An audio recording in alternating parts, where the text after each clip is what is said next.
on est toujours à retardement du côté lyonnais. Mais moi, j'ai aussi envie de pointer le manque d'implication des joueurs. Quand je finis le match de Lille, Fekir est le symbole de ça. Non, mais quand je vois le contraste entre les courses, parce qu'à un moment donné, le football, on peut penser ce qu'on veut. La technique, moi, je suis un fervent défenseur des joueurs techniques, et pour moi, c'est technique first. Mais il faut aussi courir, il faut aussi créer des brèches, il faut créer des diversions, il faut créer des espaces. Voilà. Alors les Lyonnais, ils jouent à 4 devant, alignés.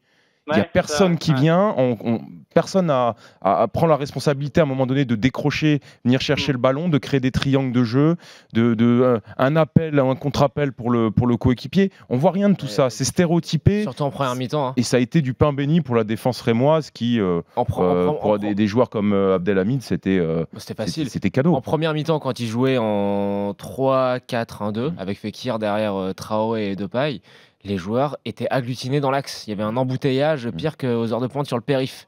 Donc ça s'est un petit peu arrangé quand il a réorganisé l'équipe. C'est vrai qu'il y a des joueurs brillants dans cette équipe. Hein. Peut-être que Maxwell Cornet, Martin Terrier. Mais pourquoi ça s'est arrangé Martin Terrier contre Strasbourg, c'est le meilleur joueur avec Ferland Mendy sur le terrain. Et là, il est pas réalisé. Cornet, quand il rentre, il fait du bien. Hein. Il n'est pas aligné.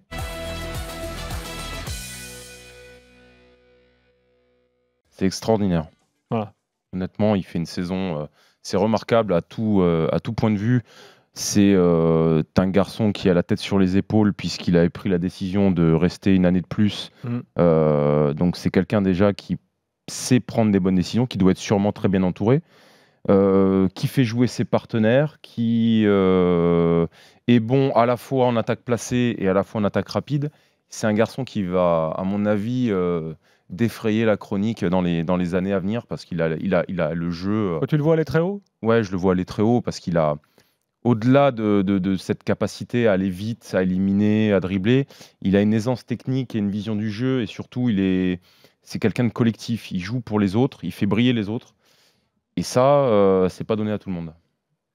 Jonathan, tu fais le même constat ?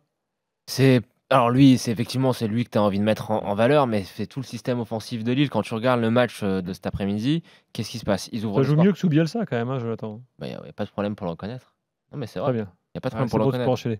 Ils ouvrent le score très rapidement. Pépé. On parlait tout à l'heure. Bon, alors, ce qui est, c'est qu'ils n'ont pas besoin de beaucoup d'occasions pour faire la différence. Caen a défendu peut-être moins bien que n'a pu le faire Dijon, mais le premier but, on parlait tout à l'heure de prise d'espace. Premier but, décrochage de Leao. Appui remise sur Mendes. Pépé, une touche de balle sur l'appel de Pépé en profondeur. Mendes, il joue super bien le coup aussi. Hein. Petit enroulé, emballé, c'est pesé, allez circuler. Et dans le scénario du match, regarde, tout de suite après, ils ont une occasion, il me semble, quand c'est Ninga, que Maignan sort bien. Et puis, il n'y a pas beaucoup d'autres occasions. Et puis, bam, dès leur deuxième vraie occasion franche, ils font la différence. Il y a 2-0, emballé, c'est pesé, quoi.